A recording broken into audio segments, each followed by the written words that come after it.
first questions a potential buyer for one of our clients asks us is what's their customer concentration? And the litmus test for that is if these business owners have one customer that represents more than 20% of their total revenue, oftentimes that's the end of the conversation we have Exactly. with a potential buyer for that business. So uh, they need to manage to that and understand that that is a really high priority characteristic for these business owners. Hello, ladies and gentlemen, and welcome to our Risk Management Show podcast, where we explore critical trends and strategies shaping risk, business, security, and leadership today. I am your host, Boris Agranovich, founder and CEO at Global Risk Community, and our guest today is Cameron Bishop, managing director and partner at Raincatcher, which helps entrepreneurs buy and sell remarkable companies in the pursuit of the American dream. I must say that it's not only American dream; it's also your European dream. Although we don't have Absolutely. it kind, we don't have it kind of as promoted as American dream. All right, so Cameron, welcome to our Risk Management Show podcast today. Boris, fantastic to be here. Thanks for having me. Absolutely. So I believe that we will have a very thoughtful conversation on the topic of the secrets to a successful business exit and what every owner should know. But before that, Cameron, could you tell us a short story about yourself, your career path, and what brought you to where you are right now, and maybe what you guys at Raincatcher are up to today? Absolutely. Thank you for asking. Well, I'm born and raised in the Kansas City area of the middle of the United States. Grew up there. I went to college at the University of Missouri and got a degree in journalism. So my career path to becoming an investment banker is particularly unusual for the typical investment banker. I started my career as an advertising copywriter in a small technical publishing company that was sold to a major Fortune 100 company on the New York Stock Exchange. And that company really liked our business, and they said, "We want you to grow, go out and buy companies." And we didn't know how to do that, so we got a PhD in that, mostly the hard way. I did the first deal in the company and screwed it up terribly, and I learned a lot from that. Sometimes that's the best way to learn. But over the years, we grew that business from about $7 million when I started there. 23 years later, when I left as the CEO of that company, we were a $400 million business, throwing off 100 million in EBITDA profits, Wow. offices in 23 US cities, five foreign countries, and over 2,000 employees. I then left, wrote a business plan, shopped it to private equity, ended up partnering with JP Morgan Chase Bank's private equity group. And we then built a company literally from my kitchen table with no revenue to about 120 million with about 500 employees in seven cities over just shy of a 4 year period. And then later on, I spent 5 years as a consultant, a partner in a boutique consulting firm doing exit and transition planning for privately held family-owned businesses. And I did a 3 year, very complex turnaround on a $60 million 501(c)(3), which in the US is a charitable business. And then during COVID, I finished that engagement. I got very bored. I get bored easy. And I said, well, what do I like to do? I don't want to run companies anymore. And I said, well, I like buying and selling companies. Over the years, I bought over 50 businesses, spent over a $500 million of private equity money doing that. So I went on a search for a lower middle market investment bank and ended up as a partner and a managing director with our firm Raincatcher, which is based out of Denver, Colorado. We're a virtual firm with about 16 team members in at least a dozen different states. And we focus on representing privately held and family owned companies when it's time, when those owners decide it's time they need to sell their business. And that's a growing trend, I think, worldwide, but certainly in the United States, where these business owners are aging out rapidly. In the US, the statistic is that 10,000 baby boomer generation folks turn 65 every day. And at least in the US, and again, I think it's an international phenomenon.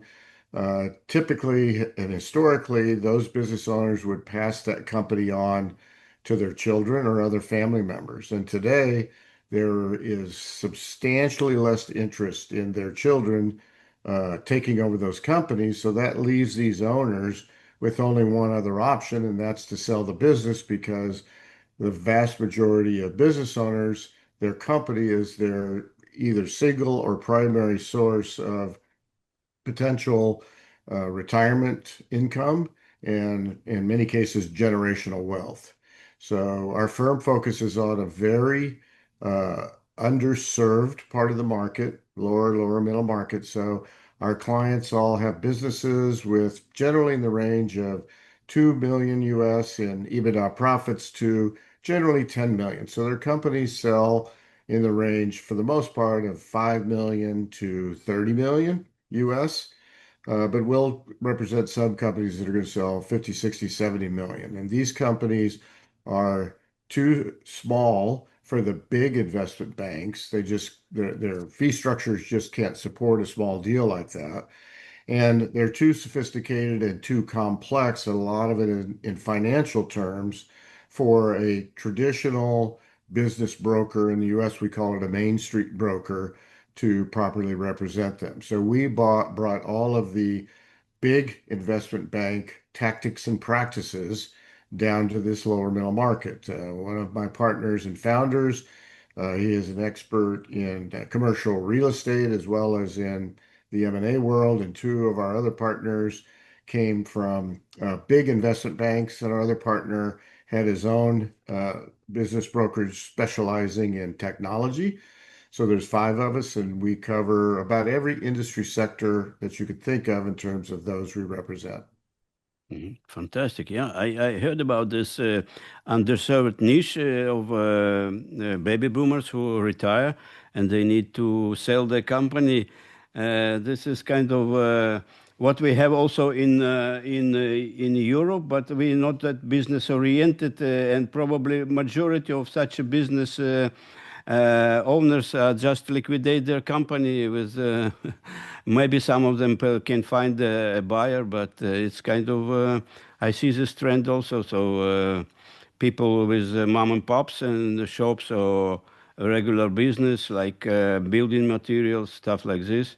But what do you have something with guys who do online business? Just people who can work from anywhere, not just uh, related to a specific geography. Are you Uh, doing some business like this? we do some of that, yes, because in certain cases, depending on the type of business, those can be very attractive to people who are looking to buy a business. So if somebody's located in a specific city, and the company they're looking at is currently located someplace else or it can be run remotely, that can Hmm. be a very attractive company for these owners to buy. But Boris, the statement you said a minute ago is one of the reasons why I'm on a tour to talk with as many podcasters as I can to share my story, which is a passion to help these business owners. Because the statistic is in the US, there's a university called Pepperdine, and they have a business school, and I think they were the first ones to publish a statistic that, again, at least in the United States, something like 70 to 80% of companies where business owners try to sell that company, they never sell. And so you do hear these sad stories about people who have invested their life and their ego and blood, sweat, and tears into building a business, and then there's no way to extract any value out of that company at the end of the day. And so the other thing we see, and what I'll hope to share here with your listeners today a little bit, is that oftentimes, even if they do sell, they don't take the necessary steps in order to maximize the value that they could receive from the company when it sells because of some of the tactics and management efforts that they could make, which would really enhance value and make it much more sellable. Mhm. All right, let's start with dive into this whole process of selling and buying a company. Maybe starting with foundation of a successful exit. So, um, because most business owners are focused on daily operations, how far in advance they should an owner begin planning for their exit, and what are the absolute first steps they should take to lay out the groundwork for successful sale? Yeah, you nailed the key question there, Boris. So the real fact is that it's just pretty much human nature that most business owners run their companies to generate income or to take a distribution. If in the US it's called a pass-through legal entity, so that the profits of the company go straight to their personal income at the end of the day, and for income tax or tax, legally speaking, of course, avoidance or to minimize the amount of taxes they have to pay. So those become priorities for them, or to kind of run some personal expenses through the business that comply with the regulations. uh, and they don't focus on planning for an exit. So most business owners, as we say, spend 95% or more of their time working in the business and 5% or less of their time working on the business. And that's the key to maximize exit value. And in a perfect world, they do that from the very beginning. I used to teach a course in the United States here at a local college for what's called the Small Business Administration for smaller business owners. And one of the first classes in that course I taught was that if you're starting a company or you have a small company, you need to begin with the end in mind. You need to determine what your exit plan is going to be, how many years that is out, and begin planning for that at the beginning. Because the fact of the matter is, obviously, it's a sad fact, but at the end of the day, every business owner is going to leave their company, and they can do it voluntarily standing up, or they can leave it involuntarily in a box. So you might as well set it up to extract maximum value from the get-go. At the very least, if they're thinking about a future exit, which is something they need to do, and this is primarily refers to more of the boomer generation, you should be starting absolute worst case a year out before you're going to put the business on the market. But ideally, they should begin that planning 3 to 5 years before they're actually going to make a transaction. And then when they think about that timetable for exit, they also need to understand that the national average, at least in the United States, is that once you decide to sell your company, especially if you engage an M&A professional like ourselves or any other investment banking firm or on smaller companies, a business broker, the national average, doesn't matter what industry you're in, and pretty much doesn't really matter what type of company you have. It's about a 9 month process from beginning to end when a wire transfer hits your bank account for closing a sale to sell a company. And so a lot of business owners wake up one day, want to sell my company, and they've done no planning for that. And they suddenly are shocked to know that even if they start the process today, if they're lucky, they're not going to get it sold for another 9 months. And they are impatient and they want to move faster, but certainly there are rare occasions when that occurs, but they're rare for sure. Yeah, yeah. So when it comes to valuation, many owners have a kind of emotional attachment to their business. From a buyer's perspective, what are the most critical factors that truly drive a company's value, and what can owners do to enhance those key metrics? Yeah, the number one thing we see that helps a company to be attractive to buyers, and of course, in the types of companies that we represent, many of those companies are purchased by private equity firms or in the U.S., what we call family offices. A family office is an ultra high net worth individual who has so much money, they employ a team of professionals to diversify their investments. And one of the areas that they look to diversify is to buy privately held companies. So in either case, you're working with very sophisticated financial buyers who know how to look and evaluate a company in detail. And the first thing they look at is the accounting. And again, the reason it's so important to begin the process of preparing your company for sale is in the accounting. In the US, we call it accrual-based GAAP, which is GAAP accounting, to properly align revenue with the cost of goods or cost of materials. And if they don't have historical financial information structured that way, they're going to need to go back and reset that because that would mean otherwise they're on what's called a cash basis. And these sophisticated buyers and banks, by the way, if a bank is going to provide a loan to a buyer for a business, they're going to want to see the accounting on a GAAP basis. So that's the number one factor that can make a company either sellable or unsellable. And it's the number one factor that helps enhance value for these business owners when the buyers can fully analyze and assess the financial trends in a company. All right. So, in your experience, what are the single most common or costly mistake that business owners make during this process? And what practical advice would you give to help our listeners avoid it? Yeah. So after the accounting, the next factor that is reviewed by buyers, and one of the things that is often so difficult for these privately held business owners, who are often, they're entrepreneurial, they're driven, they're independent, and they don't often have what's called a succession plan, somebody to replace them once they leave the company.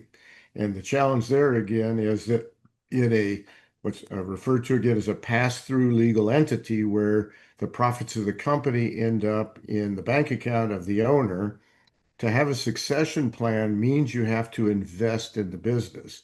And by investing, I mean you have to have someone on staff that you are training in order to succeed you should you leave the company.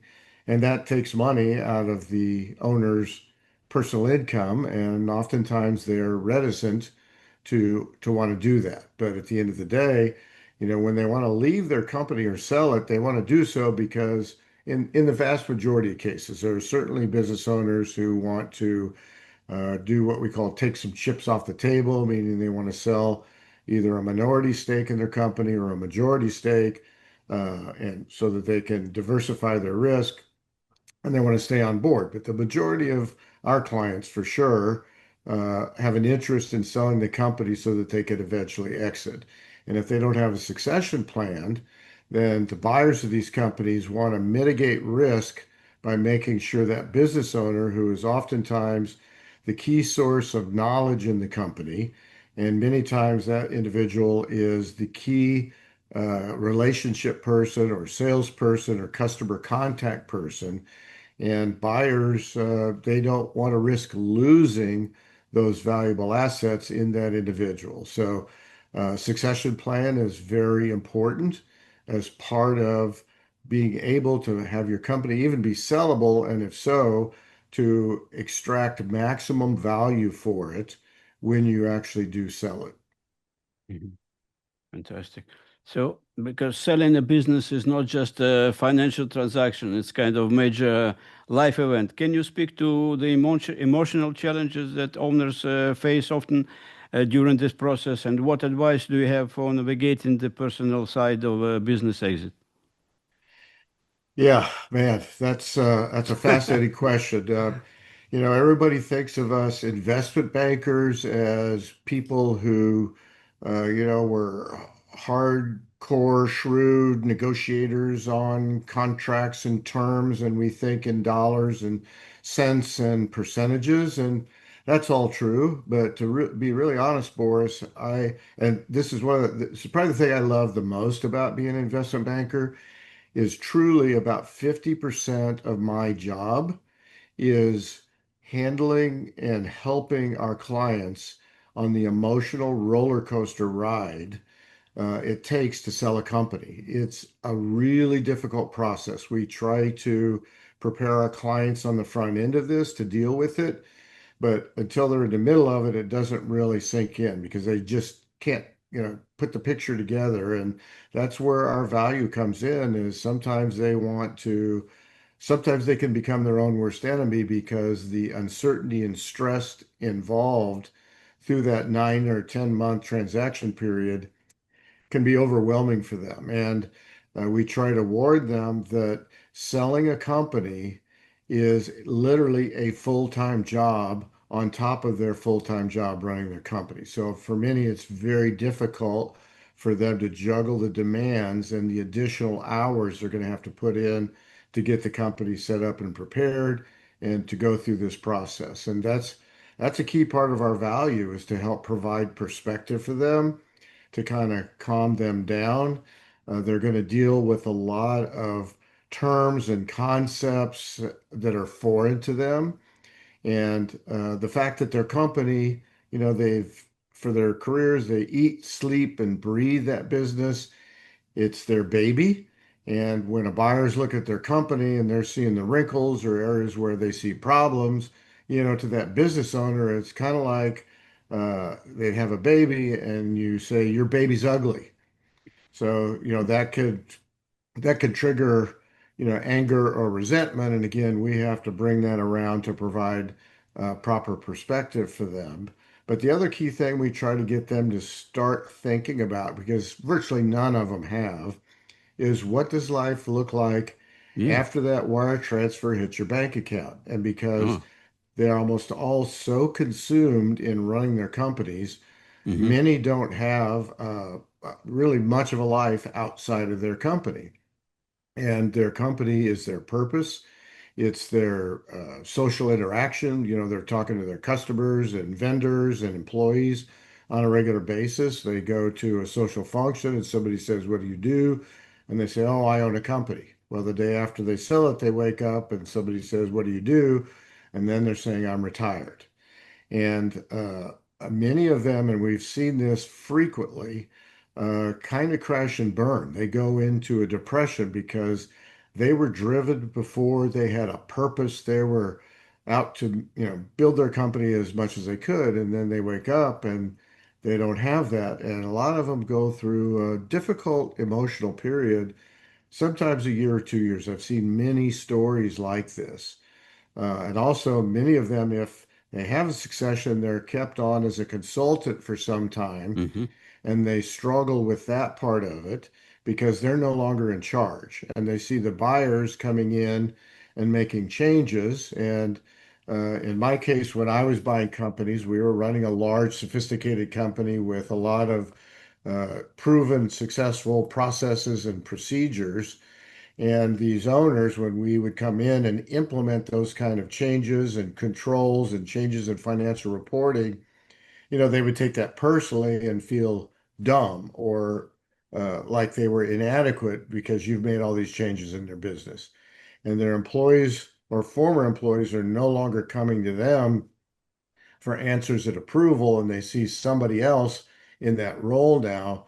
And a lot of them struggle with that, on Yeah. top of the fact that they know at a certain point in time that that consulting contract is going to end and they haven't taken another step. But the other fascinating thing we see with that, Boris, is that these companies that sell and can create this generational wealth, those business owners created that because they were willing to take on calculated risk.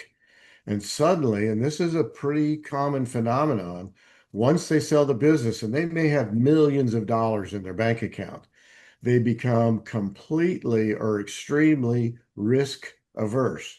Oh. They're not willing to put any of that money at stake to maybe start a new company. Yeah. So that's part of where they kind of get emotionally lost in the process. Now, I've seen them all ultimately find themselves, but uh, one of my favorite stories, it's a true story. A guy sold his company and because he said he wanted to play golf, which is a common reason, certainly before COVID, that they wanted to retire, and he retired. and he started playing golf every single day. Uh-huh. And 3 or 4 months into his daily golf, he got so frustrated. And this is a true story. He threw his golf clubs in the lake or the pond on one of the holes and said, "That's it. I'm done. I expected to be much better by now, and I'm not getting any better at all." So, you could only play so much golf if you retire. Exactly. Yeah. Certainly, that's how I feel about it, and that's what I could retire if I wanted to. But first of all, I love the work, and second of all, you can't play that much golf. So, Yeah. yeah, so that's that. It's an emotional roller coaster ride, and it's something that is not discussed enough uh, to help these business owners think through a life plan and what does life look like post sale of their company. Yeah. I can personally relate to this golfing stuff because I have been playing golf for quite some time, but since some period I don't see any improvement. So I decided just throw it not in the lake, but throw it in my garage for the time being, and some to think about other stuff. Yeah, Yeah, I, well, that's where I'm my not. clubs are, Boris, is stuck in the corner in my garage. All right, interesting. Yeah, it's a topic I can discuss for hours, but let's finalize because maybe we can do some other interview for more specific topic. But why most businesses never sell? There's because you told it in the beginning that there are majority never sell. So what are the common roadblocks and how to overcome them? Maybe just in a few minutes. What is the Yeah. major misconception in this field that you can share with us? Yeah, absolutely. And thank you. That's the central passion I have to communicate for business owners. We talked earlier about accounting. So in our firm, Raincatcher, business owners contact us about selling their company. And when we have a call with them, the first question we ask them is, okay, why'd you call us? Why are you thinking about selling your company? And they'll explain that to us because that's important to us so that we can try to tailor an exit plan for them that meets their personal goals. May not be a goal I personally agreed with, but that's irrelevant. We're trying to help them achieve their objective. So we start asking them questions about their company. And we talked about accounting earlier. That is the single greatest reason why companies aren't sellable because they have terrible accounting practices. Number two, as we talked about, is the owner doesn't have a succession plan or somebody to run the company. Number three, and this is one, the first two people could kind of figure out on their own, but number three is one that most owners don't even realize, and that's the concept of what we call customer concentration. So buyers for companies, and it's one of the first questions a potential buyer for one of our clients asks us is what's their customer concentration? And the litmus test for that is if these business owners have one customer that represents more than 20% of their total revenue, oftentimes that's the end of the conversation we have Exactly. with a potential buyer for that business. So uh, they need to manage to that and understand that that is a really high priority characteristic for these business owners. Next to that is vendor concentration. I had a Canadian client, very interesting type of business that required a specialized material, and they only had one source for that material. Mm. And we couldn't find buyers for that business because the buyers looked at that business and saw a huge risk if that company lost their one vendor that they were dependent on, because if they couldn't get that material, they were out of there was no business. Mm. And so that vendor dependency was a critical factor in their inability to sell the company.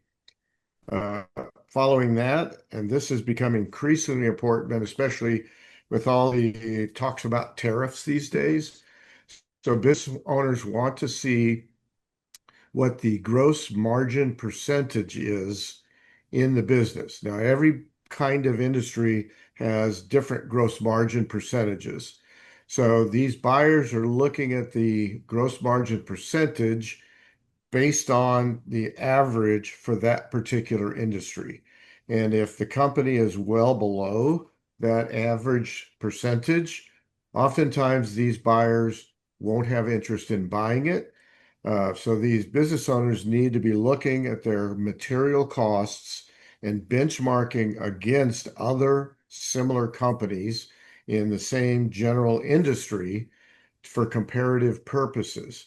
And then lastly, if their business is in decline, if it's not growing, if it's stagnant or it's going backwards, either on the top line and or the bottom line, and those usually correlate. A lot of times you can't find buyers, or that buyer is going to offer you far less for the business than you could otherwise get for it. And we've seen quite a few cases with active clients, for example, where we were in the marketing process and we had interested buyers. And for one reason or another, the company went into kind of a decline. Hmm. And we had to take the business off the market because buyers were either backing out or they were severely discounting the offer of the purchase price offer that they were willing to make for the company. So there are many other factors, and some are unique to individual industries, but those are kind of the high level keys that business owners need to be focused on. If they're a very sellable company, then these factors help them extract maximum value when they sell it. If they're not sellable right now, then these are the keys that owners need to make and to change the company. And again, that usually needs to start 2 or 3 or more years before Hmm. they decide to go to market to sell it. Yeah, yeah. Yeah, very, very interesting, very informative. That's were all my questions, Cameron. If I forgot to ask you something that is important to our audience, perhaps you could add to this conversation so we can finish with something that you would like to announce or discuss. Yeah, so I'll just mention it briefly since so many of your listeners are focused on risk-related factors. If they have clients or businesses that they've consulted for or doing work with, especially existing companies, not necessarily financial buyers like private equity, but if it's a strategic buyer buying another company in the same industry, one of the key factors that creates risk that company, that transaction will fall apart or fail is based on how the buyer of the other business successfully integrates that company into their company. And again, I could go deep into that. I do a 2 hour lecture just on M&A Yeah, deal integration, but at maybe. the highest level, the buyer thinks that he's right and the company's buying is all wrong. And they take on an attitude, it's my way or the highway, and they begin to force raw policies and rule changes and corporate cultural changes on the acquired business. And that's the number one reason why transactions fail is that they don't properly understand how to integrate that business, particularly as it relates to understanding the people and the culture of the acquired company. Fantastic. That's great. Maybe in few months we can launch a new podcast about this topic of integration, the strategic buyer decisions. Happy to do it. All right, Cameron, thanks again, and I wish you and your company great success. And if our guests would like to talk to you, with your website or something, maybe Yeah, I can. feel free to reach out to us. We're happy to just have a conversation to see if we can help you. Again, our firm is Raincatcher, www.raincatcher.com. My company email is Cameron.Bishop@raincatcher.com, or you can also find me on LinkedIn. All right, fantastic, Cameron. Thanks again, and we will. I'm sure we will speak another a time on this very interesting topic.